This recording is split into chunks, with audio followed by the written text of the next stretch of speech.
안녕하세요. 독서요정 링링입니다. 오늘은 아직 인생에 뚜렷한 목표를 세우지 못한 분들이 어떻게 인생을 살아나가야 할지에 관한 이야기를 나눠보려고 합니다. 제 영상을 보고 계신 분들은 자기 개발에 굉장히 관심이 많으신 분들일 텐데요. 많은 영상들에서 크고 거대한 목표를 세워야 성공할 수 있다고 이야기하죠. 하지만 내가 어떤 목표를 가지고 인생을 살아가야 할지 아직 자신의 길을 발견하지 못한 분들도 괜찮습니다. 오늘은 책 빠르게 실패하기를 같이 읽어보면서 거대한 목표 설정으로 큰 성공만을 쫓지 않아도 우리 인생을 성공으로 이끌 수 있는 방법 3가지를 같이 알아보겠습니다. 목표가 없는 분들을 위한 첫 번째 행동 조언은 바로 즐거움을 느낄 수 있는 일을 찾아보자입니다. 우리에게 목표가 없는 이유는 내가 진짜로 원하고 내가 하고 싶은 일이 무엇인지 아직 제대로 파악하지 못했기 때문입니다. 또 하고 싶은 일이 있더라도 바쁘거나 준비가 덜 됐다는 이유로 시작조차 하지 못하는 경우도 많습니다. 내가 가진 문제가 해결될 때까지 행동에 옮기는 것을 미루고 있진 않은지 돌이켜볼 필요가 있습니다.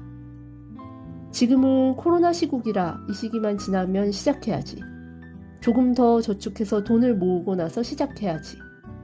아이들이 대학에 가고 나면 시작해야지.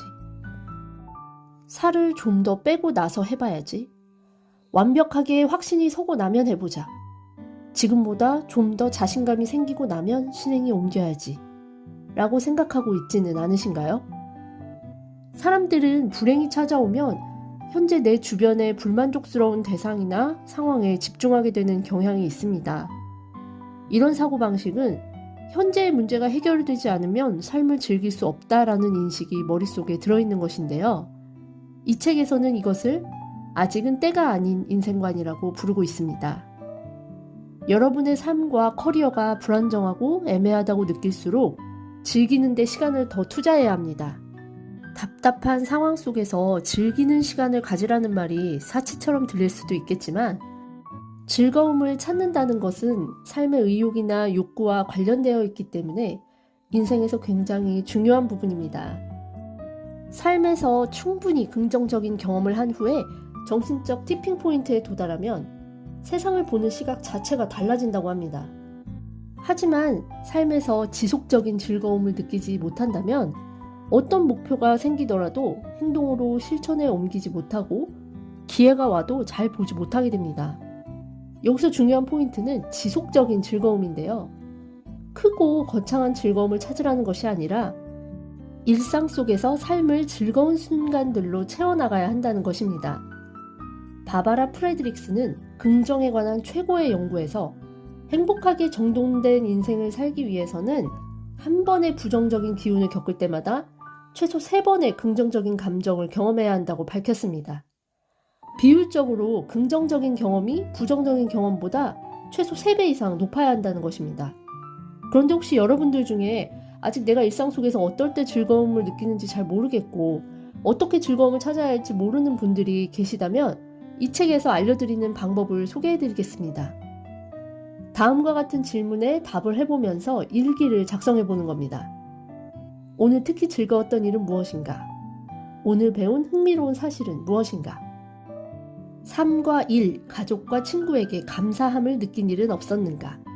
나의 호기심을 자극한 일은 무엇인가? 사람들과의 관계에서 보람찬 일이 있었는가? 새롭게 시도해보거나 처음 가본 곳이 있었는가? 아름답고 영감을 불러일으키는 일이 있었는가? 기록과 글쓰기의 중요성은 아무리 강조해도 지나치지 않죠. 매일 하루를 마무리하면서 질문을 던져보고 나와 대화하는 시간을 꼭 가져보셨으면 좋겠습니다. 아마도 살아있음을 느낌과 동시에 잃어버렸던 열정도 찾을 수 있을 겁니다. 목표 설정을 위한 2번째 조언은 가능한 빨리 시작하고 최대한 많이 실패해보자입니다. 성공하는 사람들은 빠르게 실패하는 것을 두려워하지 않습니다. 아이러니하게도 실패를 경험하는 것이 최대한 빨리 실패를 없애버릴 수 있는 가장 좋은 방법이기 때문입니다. 테드 올랜드와 데이비드 웨일런의 한 실험을 소개해드리겠습니다.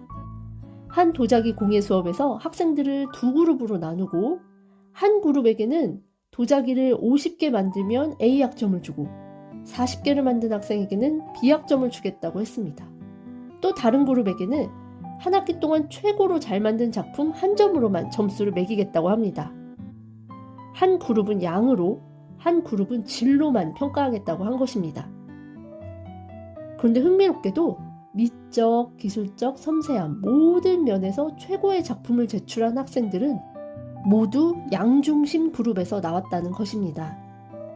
아직 뚜렷한 목표를 세우지 못한 우리들은 우리 자신이 얼마나 똑똑하고 유능한지 증명하는 데에만 너무 집중하지 말아야 합니다. 사람들은 자신의 능력이나 재능이 의심이 될 경우에 잘하는 것만 하려는 경향을 보입니다. 바로 인정받기 위해서죠. 내가 만약 무엇에 성공하고 싶다면 먼저 무엇을 실패해야 한다. 성공을 꿈꾸고 있다면 실패를 피해야 할 것으로 치부할 필요가 없습니다. 내가 훌륭한 뮤지션이 되고 싶다면 엉망인 음악을 수없이 연주해봐야 하고, 탁월한 결정을 내리는 비즈니스맨이 되고 싶다면 진부한 결정을 내리는 시간들을 거쳐야 합니다. 중요한 것은 실패를 경험했을 때 우리가 어떤 태도를 취해야 하는가겠죠. 우선 최선을 다했지만 일이 뜻대로 되지 않았음을 인정하는 것부터 시작입니다. 실패에서 오는 불편한 감정도 성공을 위한 일부분일 뿐이라고 생각하고 실패에 대한 실망감을 받아들인 후 그것에서 벗어나 더 멀리 나아가야 합니다. 그리고 나서 그 실패로부터 배움을 얻으면 됩니다. 배움을 토대로 계속 도전해보고 실패를 성장의 기회로 삼으면 됩니다. 오늘부터 우리는 실패라는 단어의 정의를 새롭게 하겠습니다. 실패는 계획에서 벗어날 수 있음을 인정하는 것. 실패는 더 배워야 할 필요성을 느끼는 것. 실패는 어떤 부분에 도움이 필요한지 찾아내는 것. 실패는 잘못하고 있었음을 깨닫는 것. 실패는 어떻게 더 노력할지 알게 되는 것. 실패는 그게 최선의 방법이 아니었음을 배우는 것. 마지막 세 번째 조언은 작은 성공을 쌓아나가자입니다. 큰 야망을 가지고 계획을 세우는 것도 중요하지만 저자의 경험상 성공이라는 것은 서로 연관이 없어 보이는 작은 행동들로부터 시작되는 경우가 많았다고 합니다. 작은 성공은 즉각적으로 보상이 주어지기 때문에 즐거움을 느끼게 됩니다. 이것은 처음에 말씀드렸던 즐거움을 찾아가는 과정과 연관되어 있습니다. 작은 성공들이 반복되어 즐거움을 느끼게 되고 그것이 우리의 목표를 찾아나가는 과정이 되는 것입니다. 목표가 크면 클수록 목표 달성을 위해 실천해야 하는 미션들이 많아질 수밖에 없습니다. 대부분의 사람들이 실행에 옮기기도 전에 혹은 과정 중간에 포기해버리는 상황을 겪게 됩니다. 이것은 정작 현실적인 변화를 가져다주는 작은 행동마저 포기하게 만들어버립니다. 미국의 인지심리학의 대가 칼 와이트 교수는 일단 작은 성공을 하나 성취하면 그 다음 작은 성공을 얻기 위한 태도가 저절로 갖춰진다고 이야기했습니다. 예를 들어 우리가 금주를 목표로 세웠다고 가정했을 때 나는 평생 앞으로 술을 마시지 않겠다가 아니라 오늘 하루만 술을 마시지 말아보자 라며 좀 더 쉬운 단계로 계획을 분할해서 작은 성공을 이루고 그것을 쌓아나가다 보면 목표를 달성할 가능성이 높아진다는 거죠. 작은 성공들이 여러분의 삶에 미치는 영향은 생각보다 엄청납니다. 우선 내가 어떤 일에 관심을 가지고 해냈다는 성취감이 동기부여를 줍니다. 또한 내 변화에 도움을 주는 행동에 즉각적으로 뛰어들게 만들어주고 그로 인해 점진적으로 발전해 나가는 내 자신을 볼 수 있습니다. 가장 중요한 것은 지금 현재를 즐기게 되는 마음을 갖게 되는 것이죠. 무엇을 해야 할지 몰라 불확실함 속에서 스트레스를 받고 계신 분들도 그 스트레스가 많이 줄어들 것입니다. 일단 작은 목표를 하나씩 달성해 보는 것이 중요한데요. 우선 오늘 할 일을 정하고 그만큼만 달성해 보세요. 만약 시간이 남는다면 내일 해야 할 일을 조금씩 당겨서 하시면 됩니다.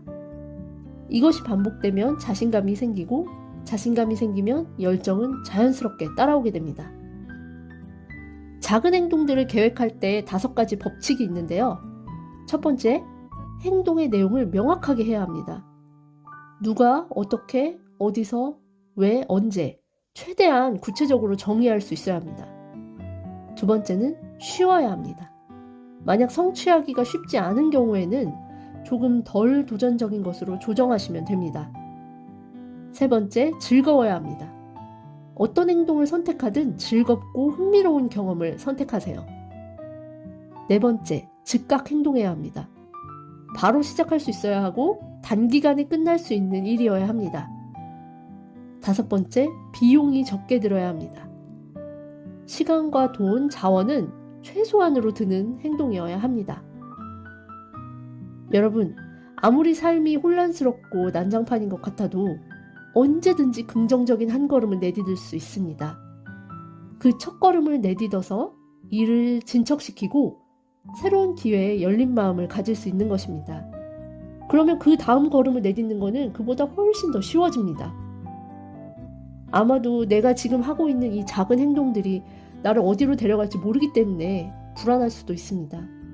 하지만 걱정하지 마시고 이 작은 성공을 거치는 동안 즐거움을 만끽하시기만 하면 됩니다. 아마도 예상치 못한 곳에 도달해 있는 여러분의 모습에 놀라움을 느끼게 되실 겁니다. 오늘도 영상 시청해 주셔서 정말 감사합니다. 도움이 되셨다면 구독과 좋아요 부탁드립니다. 감사합니다.